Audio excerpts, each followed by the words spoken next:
Hi ನನ್ನ ಪ್ರೀತಿಯ ಸ್ನೇಹಿತರೆ, ನಿಮಗೆಲ್ಲರಿಗೂ ರಚನೆ ಯೂಟ್ಯೂಬ್ ಚಾನಲ್ಗೆ ಸ್ವಾಗತ ಸುಸ್ವಾಗತ. ಬನ್ನಿ ನಾವೆಲ್ಲ ಫ್ಯಾಮಿಲಿ ಸೇರಿಕೊಂಡು ಇಸ್ಕಾನಿಗೆ ಹೋಗ್ತಾ ಇದ್ವಿ. ಬನ್ನಿ ನಿಮಗೂ ಹಂಗೆ ಬರೋಷ್ಟು ವೀಡಿಯೋ ಮಾಡಿದ್ದೀನಿ, ನೋಡಿ ಚೆನ್ನಾಗಿದೆ ಕಣ್ರಿ. ಮಕ್ಕಳಿಗೆ ಇವಾಗ ದಸರಾ ರಜೆ ಇರೋದ್ರಿಂದ ಅಲ್ಲಿ ಇಲ್ಲಿ ಕರ್ಕೊಂಡು ಹೋಗ್ಬೇಕು ಅನಿಸ್ತಾ. ಇಸ್ಕಾನ್ ಟೆಂಪಲ್ಲು, ಈ ಅಂದರೆ ಅಯ್ಯಪ್ಪ ಸ್ವಾಮಿಯ ದೇವಸ್ಥಾನ, ಗಣೇಶನ ದೇವಸ್ಥಾನ, ವೀರಂಚನ ದೇವಸ್ಥಾನ, ವೆಂಕಟೇಶ್ವರ ದೇವಸ್ಥಾನ, ಎಲ್ಲ ಅಕ್ಕಪಕ್ಕ ಎಷ್ಟು ದೇವಸ್ಥಾನ ಇದೆ ಎಲ್ಲ ನೋಡಿಕೊಂಡು, ಮತ್ತು ಅಲ್ಲೊಂದು ಮಾರಮ್ಮನ ದೇವಸ್ಥಾನ ಇದೆಯಲ್ಲ ಅದೆಲ್ಲ ನೋಡ್ಕೊಂಡ್ಬಂದ್ವಿ. ಚೆನ್ನಾಗಿದೆ.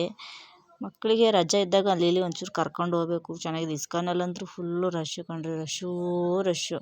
ಸದ್ಯಕ್ಕೆ ನಮ್ಮ ಪುಣ್ಯಕ್ಕೆ ಅಲ್ಲಿ ಹರೇ ರಾಮ ಹರೇ ಕೃಷ್ಣ ಅನ್ನೋ ಒಂದೊಂದು ಹೆಜ್ಜೆ ಇಟ್ಕೊಂಡು ಹೋಗ್ತೀವಲ್ಲ, ಅದೇನು ಸಿಕ್ಕಿಲ್ಲ. ಅದು ಅತ್ಲಾಗೇನು ಕಳಿಸ್ಲಿಲ್ಲ, ಎಲ್ಲ ರೆಡಿ ಮಾಡ್ತಿದ್ದಾರೆ. ಬೇಗನೆ ಬಿಟ್ಟರು. ಪಟ ಹೋದ್ವಿ. ಒಳಗಡೆ ಏನು ವೀಡಿಯೋ ಮಾಡೋಕ್ಕೆ ಕೊಟ್ಟಿಲ್ಲ, ಫೋಟೋ ತೆಗಿಯೋಕ್ಕೆ. ಇಟ್ಲಿಗೆ ದೇವಸ್ಥಾನ ನೋಡ್ಕೊಂಡು ಬಂದಾಗ ನೋಡಿ, ಇಲ್ಲೊಂದಿಷ್ಟು ಚೆನ್ನಾಗಿ ನೀರು ಬಿಟ್ಟಿದ್ದಾರೆ. ಚೆನ್ನಾಗಿದೆ ಅಲ್ಲ, ಸ್ವಿಮ್ಮಿಂಗ್ ಪೂಲಲ್ಲಿ ಚೆನ್ನಾಗಿದೆ ಸ್ವಿಮ್ಮಿಂಗ್ ಪೂಲಲ್ಲಿ ನೋಡಿ, ಇಲ್ಲಿ ಎಷ್ಟು ಚೆನ್ನಾಗಿ ನೀರೆಲ್ಲ ಡೆಕೋರೇಷನ್ ಮಾಡಿದ್ರು, ಎಷ್ಟು ಚೆನ್ನಾಗಿ ಚಿಮ್ತಾ ಇದೆ ನೋಡಿ ನೀರದು. ಚೆನ್ನಾಗಿದೆ. ಮಕ್ಕಳಿಗದು ಕರ್ಕೊಂಡೋದ್ರೆ ಫುಲ್ ಖುಷಿ. ನಂದು ಸಣ್ಣ ಮಗಳಿಗಂತೂ ನಾವು ಹುಟ್ಟಾಗಿಂದ ಎಲ್ಲೂ ಕರ್ಕೊಂಡು ಹೋಗಿಲ್ಲ. ಅದರಿಂದ ನೋಡಿ ಈ ಸಲ ಮಾತ್ರ ಇಸ್ಕಾನಿಗೆ ಕರ್ಕೊಂಡು ಹೋದ್ವಿ. ಚೆನ್ನಾಗಿತ್ತು. ಸ್ವಲ್ಪ ಬಿಸಿಲು ಜಾಸ್ತಿ ಇತ್ತು. ಮತ್ತು ಈ 3 ಮಕ್ಕಳನ್ನು ಕರ್ಕೊಂಡು ಹೋಗೋದಂದು ತುಂಬ ತಲೆ ಬಿಸಿಯಪ್ಪ. ನನಗಂತೂ ನನ್ನ ಮಗನ ಎತ್ಕೊಂಡು ಕೈಯೆಲ್ಲ ನೋವು ಬಂದುಬಿಡ್ತಪ್ಪ. ರೆಸ್ಟ್ ಮಾಡಬೇಕು, ಮನೆಗೆ ರೆಸ್ಟ್ ಮಾಡೋಷ್ಟರಲ್ಲಿ ಕೈ ಕಾಲೆಲ್ಲ ನೋವು. ಮತ್ತು ಹಾಗೆ ನನ್ನ ಚಾನಲ್ನ ಸಬ್ಸ್ಕ್ರೈಬ್ ಮಾಡ್ಕೊಳ್ಳಿ, ಲೈಕ್ ಮಾಡಿ, ಶೇರ್ ಮಾಡಿ, ಕಮೆಂಟ್ ಮಾಡಿ, ನಿಮ್ಮ ಅನಿಸಿಕೆಗಳು ತಿಳ್ಕೊಳ್ಳಿ. ನೀವು ಸಹ ಕರ್ಕೊಂಡೋಗಿ ಮಕ್ಕಳಿಗೆ ಇಸ್ಕಾನ್ ತೋರಿಸ್ಕೊಂಬನ್ನಿ. ಚೆನ್ನಾಗಿದೆ. ಅಂದರೂ ಪ್ರತಿಯೊಂದು ರೇಟ್ಗಳು ಜಾಸ್ತಿ ಇದೆ. ಆದರೂ ಈ ಸಲ ಅಷ್ಟೇನು ಐಟಮ್ಸ್ಗಳೇನು ಇಟ್ಟಿದ್ದಿಲ್ಲ. ಹೋದ ಸಲೆಲ್ಲ ಚೆನ್ನಾಗಿ ದೇವ್ರ ಫೋಟೋ ಎಲ್ಲ ಇಡ್ತಿದ್ರು. ನಮ್ಮ ನೋಡಿ ಈ ಸಲ ಅಷ್ಟೇನು ಇಟ್ಟಿಲ್ಲ. ನೋಡಿ ಇಸ್ಕಾನ್ ಎಲ್ಲ ಮುಗಿಸ್ಕೊಂಡು ಬರ್ತಾಯಿದ್ದೀವಿ. ನೋಡಿ ಎಷ್ಟು ಚೆನ್ನಾಗಿ ಕಾಣಿಸ್ತಾ ಇದೆ. ಈ ಕಡೆ ಡೌನಿಗೆ ಇಳ್ಕೊಂಬರೋ ಜಾಗದಲ್ಲೇ ಒಂದಿಷ್ಟು ಗಿಡಗಳು ಇವೆಲ್ಲ ಹಾಕಿದ್ದಾರೆ. ಚೆನ್ನಾಗಿದೆ. ಮಕ್ಕಳಿಗೆಲ್ಲ ತೋರ್ಸೋಕ್ಕೆ ಚೆನ್ನಾಗಿದೆ. ನೋಡಿ ಅಲ್ಲೇ ಒಂದಿಷ್ಟು ಬೆಟ್ಟ ಥರ ಇದೆಯಲ್ಲ, ಅಲ್ಲೆಲ್ಲ ನೀರು ಹರ್ಕೊಬರೋದು, ಅದೆಲ್ಲ ಚೆನ್ನಾಗಿದೆ.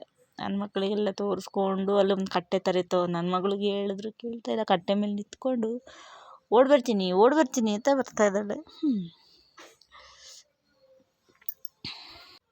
ನೀವು ಸಹ ಮಕ್ಕಳಿಗೆ ಕರ್ಕೊಂಬನ್ನಿ, ತೋರಿಸಿ. ಸ್ವಲ್ಪ ಮೈಂಡ್ ಫ್ರೀ ಆಗುತ್ತೆ, ಅವಕ್ಕೂ ಸ್ವಲ್ಪ ಖುಷಿ ಆಗುತ್ತೆ. ಅಲ್ಲಿ ಇಲ್ಲಿ ದೇವಸ್ಥಾನ ಎಲ್ಲ ತಿರ್ಗಾಡ್ಕೊಂಡ್ಬಂದರೆ ಖುಷಿ ಆಗುತ್ತೆ. ಚೆನ್ನಾಗಿದೆ. ಈ ಸಲ ಇನ್ನೂ ಚೆನ್ನಾಗಿ ಮಾಡಿದ್ದಾರೆ. ಜನಗಳಂತೂ ತುಂಬ, ಎಷ್ಟು ಜನ ಅಂದರೆ ಜನ, ಅಯ್ಯೋ ದೇವರೇ, ಜನ ನೋಡಿ ಸಾಕಾಯಿತು. ಅಂದರೆ ಸ್ವಲ್ಪ ಮೈಂಡ್ ಫ್ರೀ ಆಗುತ್ತೆ. ಸ್ವಲ್ಪ ಹೊರಗಡೆ ಹೋದರೆ ದೇವಸ್ಥಾನಗಳಂದರೆ ಒಂದು ಸ್ವಲ್ಪ ನೆಮ್ಮದಿ ಇರುತ್ತೆ, ಶಾಂತಿ ಇರುತ್ತೆ. ನೋಡಿ ನೀರು ಎಷ್ಟು ಚೆನ್ನಾಗಿ ಹರ್ಕೊಂಬರ್ತಾಯಿದೆ ಬೆಟ್ಟದ ಮೇಲಿಂದ. ಅದನ್ನೇ ತೋರಿಸ್ತಾ ನೋಡಿ ನಮ್ಮ ಮಕ್ಕಳು. ನೋಡಿ ಯಾವ ಥರ ನನ್ನ ತಂಗಿ ನೋಡಿ, ಅವಳು ಬಂದಿದ್ಲು, ಅವಳಿಗೋಸ್ಕರನೇ ಕರ್ಕೊಂಡು ಹೋಗಿ ಬಂದೆ. ಹಂಗೆ ಫುಲ್ ಇಸ್ಕಾನ್ದಲ್ಲಿ ನೋಡಿ ಹಿಂದ್ಗಡೆಯಿಂದ ಎಷ್ಟು ದೂರ ಆಯಿತು. ನೋಡಿ ಎಷ್ಟು ಚೆನ್ನಾಗಿದೆ. ಇದು ನೋಡೋಕ್ಕೆ ಚೆನ್ನಾಗಿದೆ. ನೋಡಿ ನಮ್ಮನೆ ಚಿಕ್ಕವಳು ನೋಡಿ, ಭಯ ಆಗ್ತಿದೆ, ಆದರೂ ಹತ್ಕೊಂಡು ಹೋಗ್ಬೇಕು. ನೋಡಿ ಆಟ ಬಿಡೋದಿಲ್ಲ. ಅಂದರೆ ನಡಿತೀನಿ ನಾನು ಅಂದ್ಬಿಟ್ಟು ಹತ್ಕೊಂಡು ಓಡ್ತಾ ಇದ್ದಾಳೆ. ನಮ್ಮ ದೊಡ್ಡವಳು ನೋಡಿ ಎಷ್ಟು ದೂರ ಓಡೋದು. ನೀವು ಸಹ ಮಕ್ಕಳಿಗೆಲ್ಲ ಕರ್ಕೊಂಬಂದು ಒಂದು ಸ್ವಲ್ಪ ಎಂಜಾಯ್ ಮಾಡಲಿ. ಚೆನ್ನಾಗಿರುತ್ತೆ. ಅವರಿಗೆ ಸ್ವಲ್ಪ ಖುಷಿ ಆಗುತ್ತೆ. ಅವ್ರಿಗೆ ಆಟ ಆಡಬೇಕು. ಅವ್ರಿಗೂ ಸ್ವಲ್ಪ ಇತ್ಲಾಗೆಲ್ಲ ಈ ಥರ ಹಸಿರು ಅದು ಇದು ದೇವಸ್ಥಾನ ಎಲ್ಲ ತೋರಿಸಿದ್ರೆ ಅವ್ರಿಗೊಂಥರ ಖುಷಿ ಇರುತ್ತೆ. ನೋಡಿ ಎಲ್ಲ ಬಂದು ಇಷ್ಟು ನೀರು ನಿಂತಿದೆ, ಅದನ್ನೇ ತೋರಿಸ್ತಾ ಇದೆ. ನನ್ನ ಮಗಳಂತೂ ಸಖತ್ತು ತಲೆ ತಿಂತಾಳೆ. ಅದೇನಮ್ಮ ಅದೇನಮ್ಮ, ಅದು ಎಲ್ಲಿಂದ ಬಂತು, ಇದು ಎಲ್ಲಿಂದ ಬಂತು ಅಂತ ಹಿಂಗೆ ತಲೆ ತಿಂತಾನೆ ಇರ್ತಾಳೆ ದೊಡ್ಡವಳು. ಅವಳಿಗೆ ವಿವರಿಸೋ ಅಷ್ಟೊತ್ತಿನಲ್ಲಿ ಸಾಕಾಗೋಗುತ್ತೆ. ನೋಡಿ ಎಷ್ಟು ದೊಡ್ಡ ಹಳ್ಳಿ ಮರ ಇದೆ. ನಮ್ಮ ಮನೆಯೊಳಗೆ ಕೂತ್ಕೊಂಡಿದ್ದಾರೆ. ನನ್ನ ಮಗನೇ ಎತ್ಕೊಂಡು ತಣ್ಣಗೈತೆ ನನ್ನ ತಂಗಿ. ನೋಡಿ ನನ್ನ ನೋಡೇ ಭಯ ಪಡ್ಕೊತಿದ್ದಾಳೆ. ನೋಡಿ ನನ್ನ ಮಗ ನೋಡಿ ಆಟ ಆಡ್ತಾ ಇದ್ದಾನೆ. ನೋಡಿ ಓಡ ಆಟ ಎಷ್ಟು ಆಟ. ಮಕ್ಕಳ ಲೈಫೇ ಚೆಂದಲ್ವೇನೆ.